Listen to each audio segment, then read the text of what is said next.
বললাম। রিয়েল প্রেম দুইবার হয়েছে? হ্যাঁ, একবার হয়েছে, সো ডিজাস্টার ব্রেকআপ একবার। Disaster totally disaster. কেন? তুমি ছেড়ে আসছো না তোমাকে ছেড়ে গেছে, কোনটা? Of course I have to leave, because আমার কাজের প্রায়োরিটিটা এবং আমার রেসপেক্ট, সেলফ রেসপেক্ট যদি একটা মেয়ের মধ্যে থাকে, তখন দেখবে যে মানে টাকা পয়সা বা তোমার ব্যাংক ব্যালেন্সটা তোমার ম্যাটার করবে না, কিন্তু তোমাকে যদি রেসপেক্ট না করে আর তোমার কাজটাকে যদি প্রায়োরিটি না দেয়, তখন কিন্তু একটা প্রবলেম ক্রিয়েট হয়। ওইটা আসলে আমার চাওয়া পাওয়ার বিষয় এটাই, রেসপেক্টটা অনেক ইম্পর্টেন্ট। দুই একটা দিয়েছিলে নাকি ফাইট? দিয়েছিলে? এখন বলা যাবে না, এগুলো বলা যাবে না, এগুলো বলা যাবে না, এগুলো সিক্রেট। আচ্ছা, প্রেমের কথা বলতে বলতে এখনকার সময় যেটা বেশি শোনা যায় গুঞ্জন, প্রযোজক পরিচালকের সাথে নায়িকাদের প্রেম, এটা একদম নরমাল নাকি বিষয়? আচ্ছা, এটা যদি না বলে মানুষ, তাহলে মানে চ্যানেল আই ডোন্ট নো মানে চলবে কিভাবে, ফেসবুক বা কিছু, এই কেন অডিয়েন্স সত্য কি না? না, অফ কোর্স না, সবার সঙ্গে প্রেম কি করে হয়? তমা মির্জার সাথে রায়হান রাফির তো প্রেম হচ্ছেই।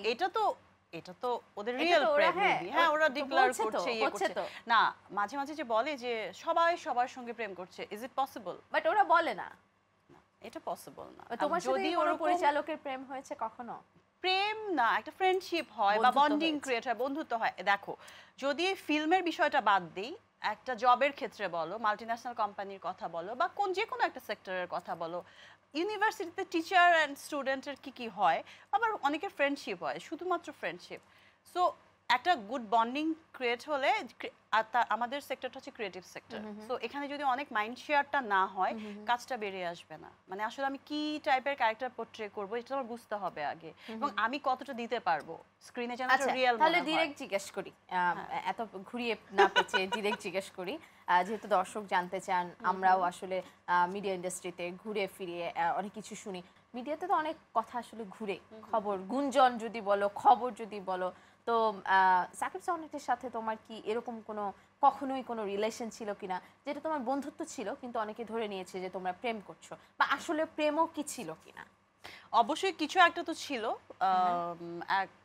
একটা সময় আছে না যে নোলকের টাইমটা, যখন নোলকের শুট হয়েছে, দেন কিছু প্রবলেমস ক্রিয়েট হয়েছে, সনেট নতুন ছিল, এবং এখানে আজিজ ভাইয়ের একটা পার্ট ছিল প্রডিউসিং, ওনার ভাইয়ের, এবং আমারও ছিল। সো ও নিউকামার ছিল ফিল্ম ইন্ডাস্ট্রিতে, সো তখন আমার কিছু হেল্প করতে হয়েছে। ওর যে ডিরেক্টর ছিল, ওর সঙ্গে কিছু প্রবলেমস ছিল, লিগ্যাল কিছু ইস্যু ছিল। সো ছবিটা এত একটা মানে সুন্দর ফিল্ম ছিল, আমি চাই নাই যে ছবিটা এভাবে আটকে থাকুক। আচ্ছা, সো আমার এটাতে একটা স্টেপ নিতে হয়েছে।